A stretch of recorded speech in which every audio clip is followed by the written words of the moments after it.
Salut BGLB, c'est le philosophe, le prince d'intelligibilité, le seigneur d'Oumen, le prince du bon sens, l'archiduc du bon sens, je veux dire le seigneur le tsar des idées noires, le sénéchal des antéléchis.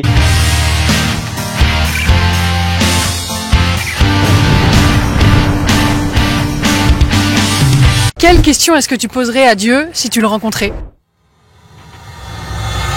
Moi, j'aimerais lui poser une question. J'aimerais comprendre, parce que je suis un mystique et je me pose souvent des questions de cette nature-là, métaphysique et sur les arrière-mondes, comment il y a des gens pourvus d'un entendement a priori humain, enfin c'est censé être le cas, qui pensent réellement que le Dieu est bon et bienveillant, veut le bien et crée un monde dans lequel il envoie les méchants rôtir éternellement souffrir dans d'atroces souffrances après la vie.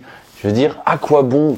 Qu'est-ce que ça veut dire? Je veux dire, c'est le bon Dieu, il veut le bien, il veut nous guider vers le bien. Il crée un monde dans lequel, quand les gens sont morts, les méchants, ceux qui ont fait des conneries dans leur vie, ils vont souffrir les pires tortures. Hein. C'est-à-dire, t'imagines, tu te fais brûler vif, t'imagines la souffrance. Dire l'instant est déjà en soi une éternité tellement tu souffres. Imagine Jeanne d'Arc quand elle a brûlé vive, tu vois. Les pires tortures du Moyen-Âge, hein. Imagine toutes les machinations les plus folles, les plus ingénieuses pour faire souffrir l'être humain et tu vas les vivre éternellement. Et là, ça veut dire qu'il y a des millions et des millions de personnes explosées. Imaginons que la Terre, elle a explosé, le Big Bang, il a ravalé l'univers ou je sais pas quoi, t'auras encore des gens dans un arrière-monde qui seront en train de souffrir. C'est-à-dire dans 1 milliard d'années, le pauvre meurtrier, il sera en train de rôtir et de souffrir. Dans 20 milliards d'années, dans 1 milliard de 800, 999 000 milliards d'années, tu auras des gens qui seront encore en train de souffrir et Dieu qui les regardera comme ça. C'est la Terre, elle n'existera plus, les gens, ils n'existeront plus et Dieu sera comme ça. Je pense que j'ai bien fait mon monde, les gars. Je pense que j'ai bien fait mon monde. Comment est-ce possible de croire à une aberration pareille? Mais je veux dire, qu'est-ce que ça veut dire de souffrir éternellement? Je veux dire, c'est possible que après la vie, il se passe des choses et qu'il y ait de la souffrance. Mais avoir un postulat qui est c'est un Dieu bon, bienveillant, machin, et qu'il envoie des gens en enfer souffrir éternellement, si c'est vraiment Dieu qui contrôle tout, s'il contrôle pas tout et qu'il y a le diable qui s'immisce et je sais pas quoi, d'accord, peut-être que le monde, oulala, c'est vraiment un gros piège où si tu fais des conneries, c'est le diable qui a ton âme et Dieu peut pas la récupérer. Mais si vraiment Dieu, il englobe tout, c'est l'absolu, il est bon, il est bienveillant, il est généreux, qu'est-ce que ça veut dire qu'il envoie des gens souffrir éternellement pour l'éternité? Et il y a des gens intelligents qui croient à ça. C'est-à-dire qu'il y a vraiment des gens, et c'est là les gars, il faut évoluer, hein. Cette vidéo elle est à tous mes potes chrétiens, et le pire c'est que quand tu demandes aux gens, aux prêtres, c'est pour ça que j'aimerais vraiment débattre avec des prêtres, des curés machin, tu leur demandes, oui mais si Dieu il est vraiment bon, pourquoi il n'arrête pas les souffrances au bout d'un moment après la vie, ça? Et les mecs ils disent mais parce que c'est pas Dieu, parce qu'en fait Dieu il aimerait bien te récupérer, mais c'est toi, c'est ton âme qui ne veut pas et qui veut en fait aller vers sa souffrance, qui refuse Dieu. Mais qu'est-ce que ça veut dire cette justification? Imagine une âme qui est en train de rôtir éternellement au bout d'1 milliard, au bout de 800 milliards d'années. Qu'est-ce que ça veut dire qu'une âme qui est en train de souffrir? C'est-à-dire que c'est juste inimaginable. Qu'est-ce que ça veut dire de prétendre que cette âme, c'est elle veut pas aller vers Dieu et c'est elle qui va vers la souffrance et que Dieu aimerait la récupérer? Ça veut dire quoi? Mais si elle veut faire ça, l'âme, elle va vers Dieu. Qu'est-ce que ça veut dire de dire qu'elle veut pas aller, elle veut souffrir, l'âme? Mais c'est d'une stupidité aberrante. Comment on peut avoir un entendement, avoir la faculté raisonnante de raisonner et penser que Dieu peut être bon et laisser faire ça? Si Dieu est vraiment bon, à la rigueur, il va te faire une punition après, un petit peu, mais à la fin, il va dissiper ton âme pour pas qu'elle souffre éternellement. Vous savez ce que ça veut dire l'éternité? Ça veut dire que ça ne s'arrête jamais. Qu'est-ce que ça veut dire un monde où un bon Dieu fait souffrir des gens et ça ne s'arrête jamais? Excuse-moi, alors qu'ils font plus souffrir personne, ça n'a aucune espèce d'utilité. Il faut être un abruti. T'as des gens qui vont être contre la peine de death. T'as des gens, moi je suis un pragmatique dans la vie, mais t'as des gens qui vont être contre la peine de mort, mais qui vont être contents et satisfaits du fait que Dieu fait souffrir des gens éternellement en enfer.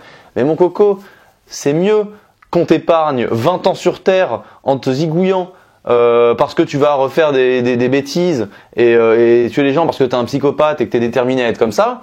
C'est mieux qu'on t'écarte de l'existence les 20 années qui te restaient à vivre, plutôt que de dire « Ah non, laisse, mais lui il ira en enfer brûler éternellement », alors que ça n'a aucune utilité, que le mec il aille cramer, soit torturé pour l'éternité une fois qu'il est mort. Ça n'a aucune espèce d'utilité. Je veux dire, sérieux les gars, faut grandir. Non mais sérieusement, c'est une aberration de penser ainsi. Et là je parle à tous mes potes, je parle à tous les gens qui me suivent chrétiens. Vraiment, il n'y a aucune justification.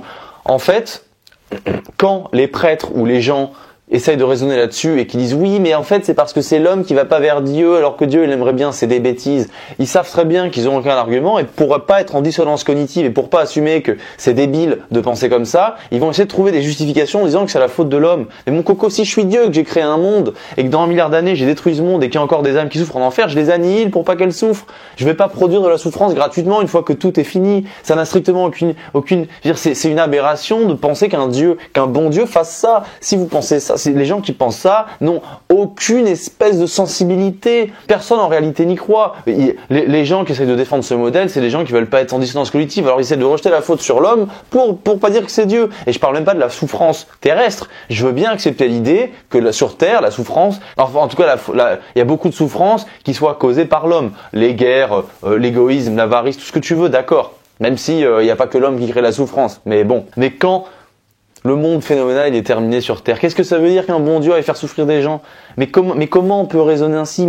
Mais quelle espèce d'intérêt, quelle espèce de réalité ça peut avoir? Quelle espèce, qu'est-ce que vous racontez quand vous dites ça? Un pauvre mec à moitié psychotique, qui est égoïste de nature, il a fait n'importe quoi. Le mec va aller en enfer éternellement. Dans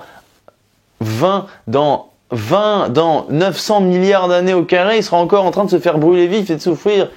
Mais vous êtes fada. Mais vous êtes complètement fada de penser qu'un bon Dieu fasse ça et de dire pour le justifier, mais c'est pas de la faute de Dieu, c'est l'homme qui veut pas aller vers Dieu. Mais c'est Dieu qui décide. Donc s'il veut pas produire de souffrance, il produit pas de souffrance. C'est quand même Dieu qui a fait les règles. Mais les prêtres, même les prêtres connus sur TikTok, j'aimerais vraiment faire des débats, moi, que ce soit sur le féminisme, que ce soit sur Dieu. Mais quelle horreur, t'as plein. Je vais refaire une vidéo pour vous dire les prêtres qui pensent comme ça.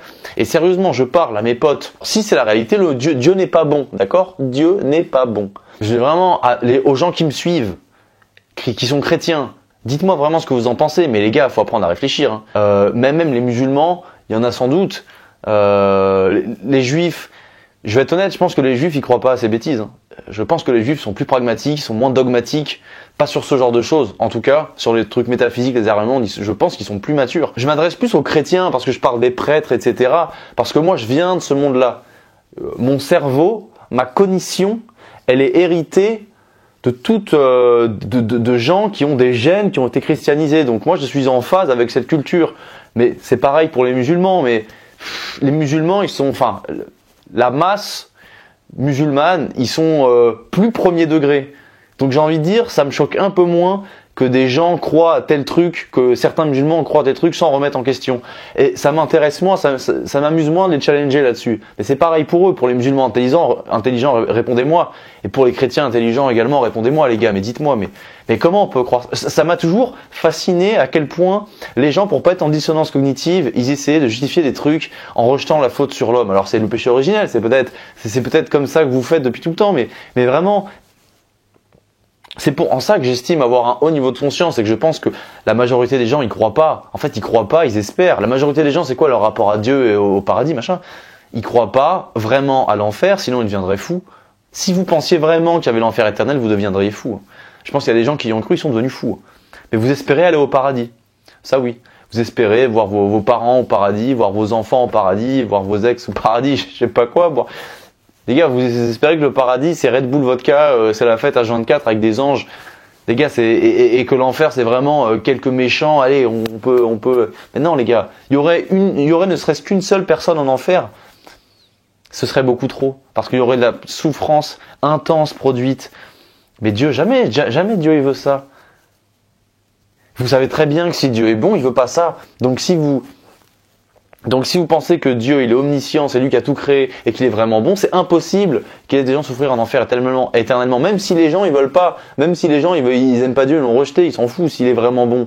C'est une aberration incalculable de penser comme ça. Et je veux dire, je prends n'importe qui en débat, hein, mais en débat rationnel, basé sur des bonnes bases. Hein. Alors, si on commence à dire le mal c'est le bien, le machin, ça sert à rien. Mais les gars, je veux vraiment votre opinion là-dessus, quoi. Mais BG Galbé, you know what I mean?